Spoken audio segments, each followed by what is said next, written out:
Okay, happy Saturday racing bayang karerista. Shoutout lang tayo saglit kay Boss Ronald Susim at pati na rin kay Boss Boying Balmes at kay Boss Louie Acuña. Okay, happy racing sa inyo mga boss at good luck. So Saturday racing tayo, no? At meron tayong 7 karera for Saturday racing at medyo magaganda yung lineup natin, no, for this weekend. At yun nga, gaganapin sa linggo yung second leg ng Triple Crown. So kaabang-abang yan. Okay, so Saturday racing tayo. 7 karera nga. Start time ng race number 1 is alas 2 or alas 3. Alas 3 ng hapon ng race number 1. Okay, so simulan na natin yung mga giya natin. Race number 1 tayo.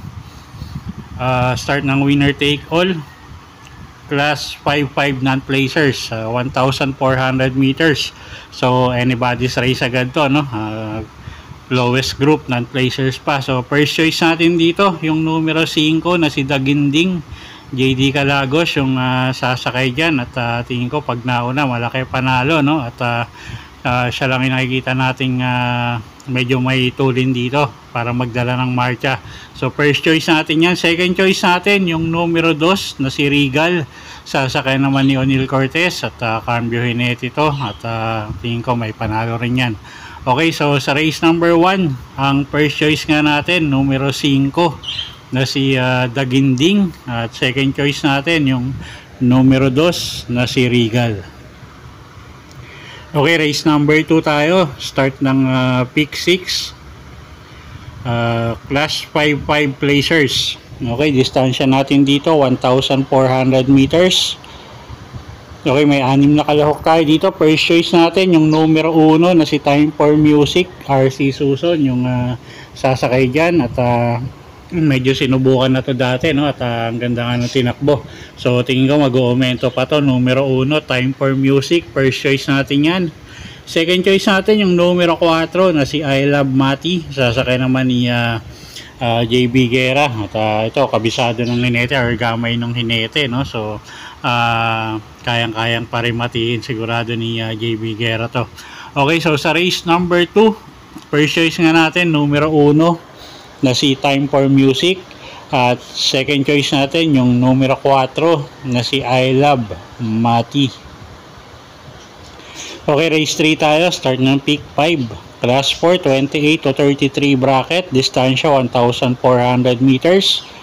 Meron tayong 7 kalahok dito at medyo mataas na grupo to, no? First choice natin dito yung numero 6 na rin na si King Tiger, sasakay ni Jan Alvin Guse at tingin ko medyo nabatak na to nung mga huling takbo niya, no? At mag-uumento si kabayo ngayon. So first choice natin yan at gamay rin naman ni Jan Alvin Guse itong kabayong to. Second choice natin yung numero 4 na si Maybell na galing sa isang magandang takbo rin, no? Impresibong panalo at so definitely mag-uumento rin to. JB Hernandez yung may sakay, gamay ng Hinete. So second choice natin yan.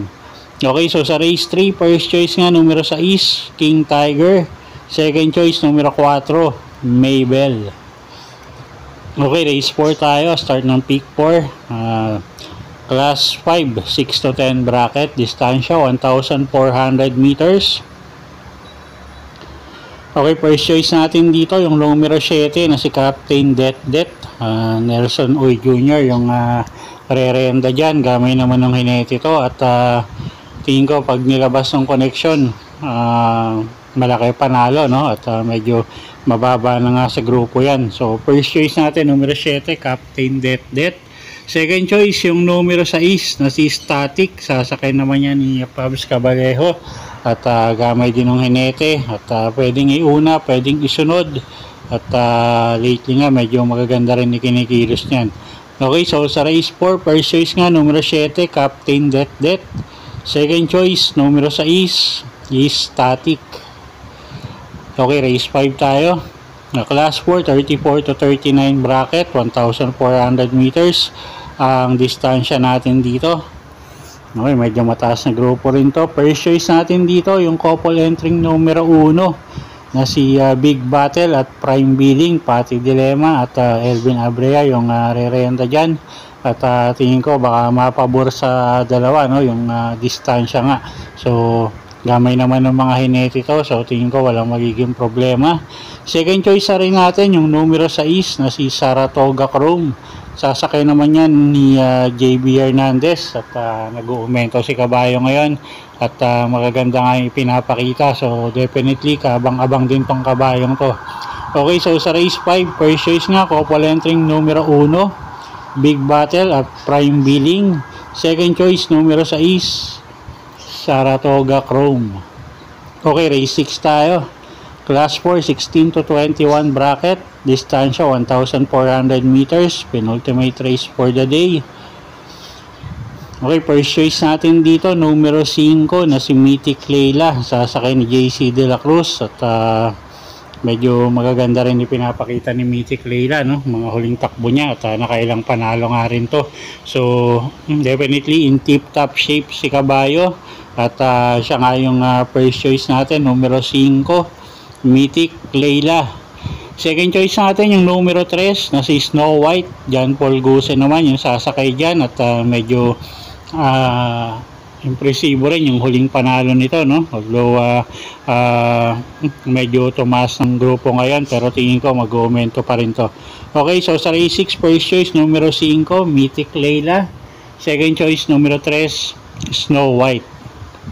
Okay, race 7 tayo. Last and final race for the day. Class 5, 11 to 15 bracket. Distansya 1,400 meters. First choice natin, numero 9. I Under Oath. Kelvin Abobo naman yung sasakay dyan. At napakababa na nga sa grupo niyan. Gamay naman ng hinete. At siya nga yung first choice natin, numero 9. I Under Oath. Second choice natin yung numero 3 na si Advocacy. JM Estorque naman yung sasakay dyan. At gamay na gamay ni JM Estorque ito. At medyo maganda rin ipinapakita nito lately, no? So napakaganda rin ng kondisyon ni kabayo. So second choice natin yan, numero 3 Advocacy. At pwedeng pangsama sa mga exotic kung kursunada nyo yung mga dehadong numero 7 Monument at numero 4 na si Carry the Way. Okay, so sa race 7, first choice nga numero 9 ay Under Oath. Second choice numero 3 Advocacy. At pwedeng pangsama sa exotic yung mga dehadong numero 7 Monument at numero 4 na si Carry the Way. Okay, so yun po yung mga giya natin para sa araw ng Sabado, June 15, 2024. Sana po yung makatulong sa pagpili nyo ng mga tatayaang kabayo. Inulit ko po, kayo pa rin po masusunod kung saan nyo itataya yung pinagpaguran yung pera. Good luck po at happy Saturday racing, bayang karerista.